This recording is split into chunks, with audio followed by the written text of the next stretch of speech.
또 이렇게 떨어질까 불안하신 분들이 되게 많을 것 같은데 어떻게 하는 게 좋을까요? 지금이라도 팔고 현금할까요?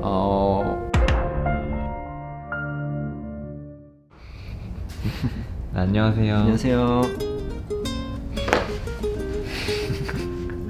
오늘은 또 네. 밤이 됐네요. 밤이 되면 기분이 좋아요.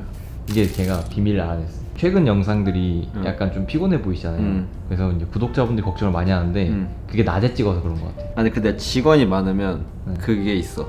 약간 기분이 다운되는 게 있어. 몰라. 내 기본적인 성향이 그래서 그런지 사람이 많으면은 힘들어요? 되게 에너지가 낮아진다 그러나? 근데 지금- 지금은 이제 우리 둘밖에 없잖아요. 그러니까 조금 더 제가 에너제틱해졌다. 뭐 텐션이 다른 거야? 카메라 앞에 딱 앉았는데. 사람이 많으면 주저하게 되고 괜히 이렇게 주눅 들고 어떻게 이제 화장실에서 찍을까? 텐션 올리려면 다양한 방식을 생각해보자고요. 얼마 전에 코스닥이 3%가 빠졌는데 네, 어떻게 생각하세요? 가슴이 일단 아프고요. 제 코스닥 주식들도 망가졌으니까 네. 경험히 받아들여야 된다. 근데 또 마땅한 이유가 없는 거지. 코스닥이랑 코스피랑 둘 다 이제 계속 내리는데 저는 애매하다고 봐요. 이게 확실한 뭔가 트리거가 있으면 뭐 내리는 거에서 어느 정도 납득하고 빠져나올 그런 게 있는데 일정 부분 어느 정도 현금화를 해놓긴 했지만 사실 포트폴리오는 완전히 현금화할 수 있는 그게 아니기 때문에 근데 이제 조금씩 하루 이틀 맞다 보니까 데미지가 쌓였어. 지금 노란피야. 노란패요? 너 빨피야? 근데 뭐 어쨌든 저는 장기적인 싸움에서 이길 자신이 있다. 그리고 저는 개인적으로 항상 사람들이 폭락 하는데 누누이 얘기하지만 폭락은 아니다. 물론 글로벌 대비 이제 한국 장세가 조금 더 빠지긴 했지만 그 부분에 있어서 너무 과몰입할 필요는 없는 것 같다.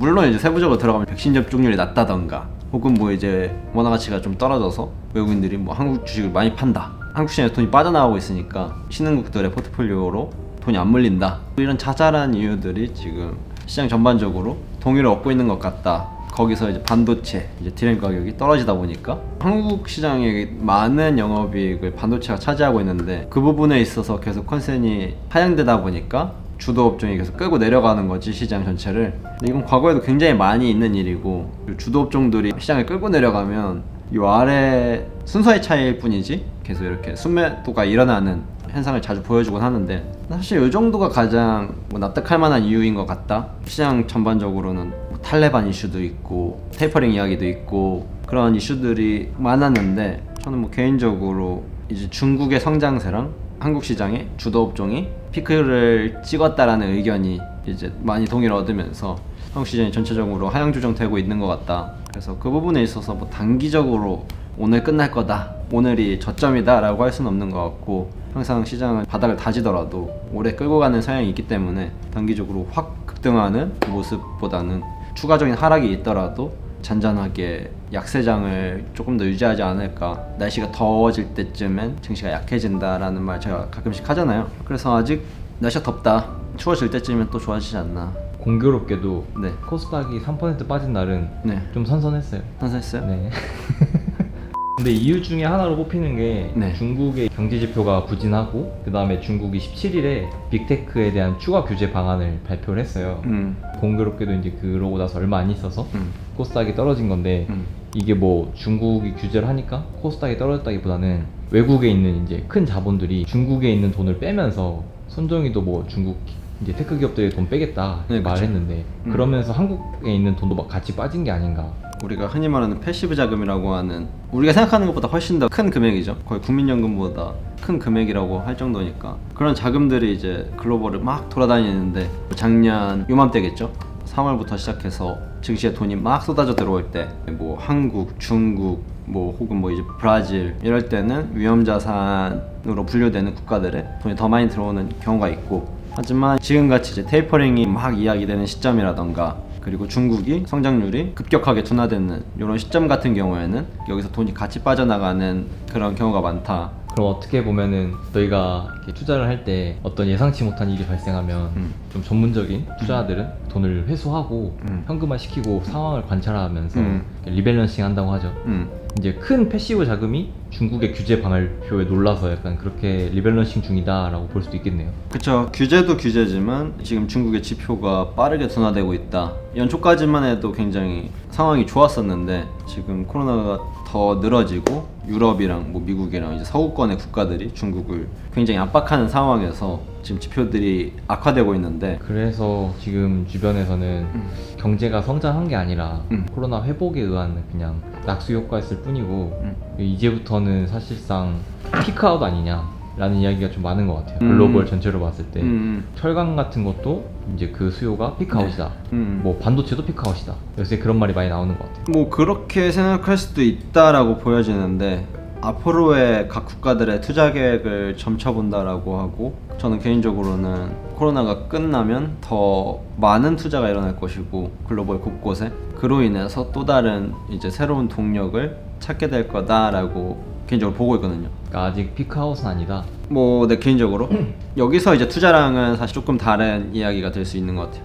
코스피나 코스닥 시장 전체가 오르진 않는다. 지금 같은 시장에서 굉장히 자기만의 포트폴리오를 리밸런싱 해야 되는 시기거든요. 이런 분위기일 때 항상 시간이 지나면 항상 코스피보다 아웃퍼폼하는 주식들은 구조적인 성장이라는 그 이야기를 빼놓을 수가 없는데, 조금 간단하게 말하면 오르는 것만 오를 수 있다는 거죠. 그쵸. 2분기 실적도 거의 다 나왔고 그렇다 보니까 이제 오케이 다 나왔어, 2분기 피크아웃인 것 같아, 반도체를 기점으로 많은 이제 산업들이 하향 조정된다. 그러면 이제 그 뒤에 뭔데가 벌써 나오는 거지.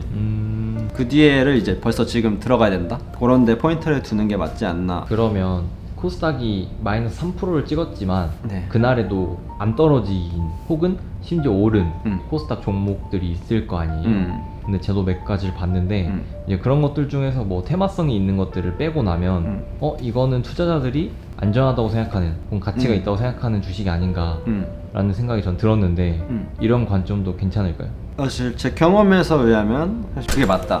물론 이제 더 엄청나게 깊은 폭락을 할 때는 낙폭이 가장 큰 종목이 가장 이제 빠르게 반등하는 이제 그런 성질을 갖는데, 이렇게 단기적인 낙폭에서 하방 경직성이 강한 주식들은 반등이 나왔을 때 달려가는 경우가 종종 있다. 근데 물론 이걸 통계로 낼 수는 없지만 저는 그런 걸 많이 경험했다. 장세가 약세일 때 견조하게 잘 버티는 주식들이 항상 장세가 좋아졌을 때 달려가더라 라는 저만의 뇌피셜.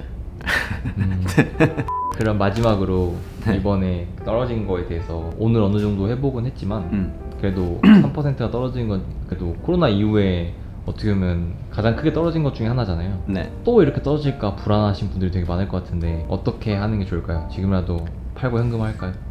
어려운 시기라고 생각해요. 이제 손실 많이 보신 분들도 있을 거 아니에요? 이게 너무 손실이 계속 지속되고 주식 투자 잘 안 된다 라고 했을 때는 내가 더 열심히 해야지, 더 열심히 거래해서 이걸 만회해야지 라는 생각보다는 잠시 한 발 떨어져서 거래를 한 번 더 점검하고 잘못된 것은 없는지, 분석한 자료에서 오류는 없는지 그런 시간을 갖는 게 좋지 않나. 생각보다 너무 조급해할 필요가 없다. 한 발짝 멀리 떨어져서 잠시 멈추는 것도 오히려 너무 많은 의욕을 내는 것보다 주식시장에선 더 좋은 효과를 누릴 수 있기 때문에, 너무 많은 손실을 단기적으로 입으신 분들은 주식 거래를 다시 한번 점검해보는 그런 시간을 갖지 않아야 되나, 개인적으로 그렇게 생각합니다. 네, 오늘 또 좋은 말씀 많이 해주셔서 감사합니다. 네, 그럼 저는 또 금요일에 찍으면 일요일에 뵙겠네요. 다음 시간에 모니카랑 함께 하도록 하겠습니다.